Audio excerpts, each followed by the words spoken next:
নবান্ন অভিযানে আমি থাকবো, কিন্তু মনে রাখি এই নবান্ন অভিযান বিজেপি থামবে না, 14 তলায় থামবে।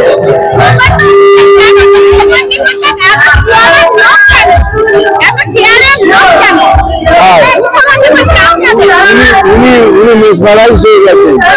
এই মেস পাওয়ার আঙুল এনে গেলেই লোক পারে। উনি এখন যে অবস্থায় আছেন সেখানে ওনাকে পদত্যাগ করা খুবই মুশকিল।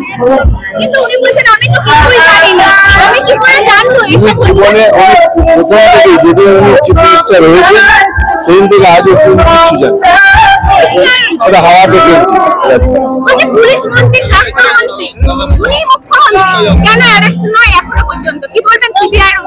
আমি বলছি উনি সব কটার মন্ত্রী উনি, এই 3টে নাম আছে, কিন্তু প্রবলেম হলো কি ওনার ব্যাপারটা এত গোলমালের ব্যাপার, যেখানে একবারে এদিকে ঘোরালে আমরা দেখি অন্য মুখ, এদিকে ঘোরালে অন্য মুখ, সব মিলেমিশে একটা chaos।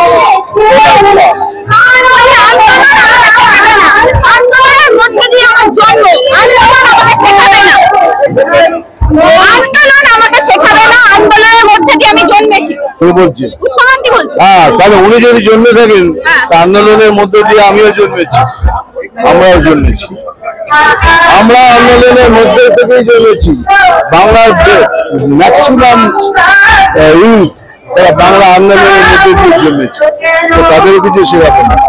একদম নবান্নে পৌঁছাবেন, এই যে নবান্ন অভিযানটা হবে, নবান্নে পৌঁছাবেন, এটা গ্যারান্টি আপনার, মানে ওই অর্ধেক গিয়ে রয়ে যাবেন না, ওই ব্রিজে গিয়ে থামবো না। আচ্ছা, এই যে ব্রিজ থেকে ফিরে আসবো না, সোজা যাবে, হাঁটতে কাপড়াতে লোক মরবে, যা হবে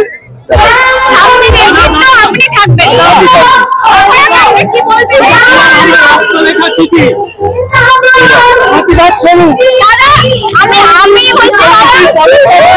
আমি সবাই বলছে এখন এমএলএ ফাটা কেস্টের মতো মুখ্যমন্ত্রী চাই, কি বলবেন?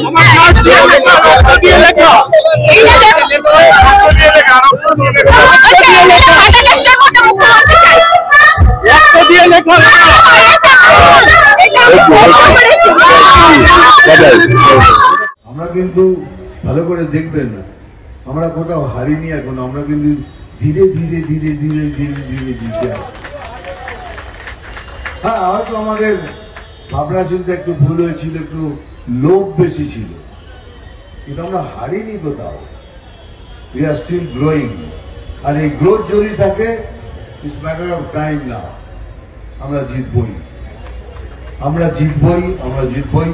তাই লাস্ট কথা বলছি, যা কিছু হয়ে যাক অভয়াকে আমরা বলতে দেব না, তো যতই চেষ্টা করুক এই সরকার, অভয়াকে আমরা বলতে দেব না যতক্ষণ না ওর জাস্টিস পাচ্ছি। আজকে এটা শেষ, কালকে নতুন করে আবার শুরু করবো। Thank you very much.